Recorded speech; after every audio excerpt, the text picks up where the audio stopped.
आप જોઈ શકો છો કે બસની જે હાલત છે, બસની જે આગળના ભાગનો જે આખો હિસ્સો છે કઈ રીતના ચગદાઈ ગયો છે અને કઈ રીતના એક્સિડન્ટ કેટલું ભીષણ હતું તે આ અકસ્માત પરથી લાગી રહ્યું છે। જે રીતના આ જે ટ્રક છે તે ટ્રક અહીંયા હાઈવે પર ઊભું હતું અને તેની પાછળ એકાએક જે બસ ડ્રાઈવર છે તે બસ લઈને ઘૂસી ગયો, જેના કારણે આ એક્સિડન્ટ થયો અને તેમાં અનેક લોકોના જે મોત થયા છે। હાલમાં જોઈ શકો છો કે આ તમામ જે સામાન છે જે ટ્રકમાં હતો તેને જેસીબીની મદદથી અહીંયા ખસેડવામાં આવી રહ્યો છે।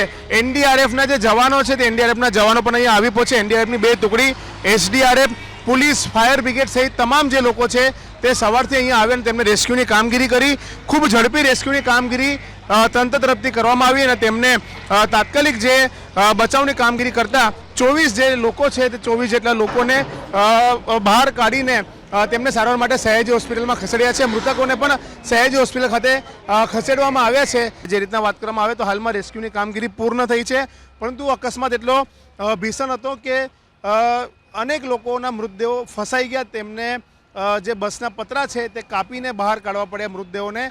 એટલે ક્યાંક ને કહી શકાય કે આ અકસ્માતમાં અનેક પરિવારોએ પોતાના સ્વજનો ગુમાયા છે। હાલમાં કાર્યવાહી ચાલુ છે। બસ અને જે ટ્રક છે તેને રોડ પરથી હટાવવા માટેની જે કાર્યવાહી પોલીસ પ્રશાસન દ્વારા કરવામાં આવી રહી છે।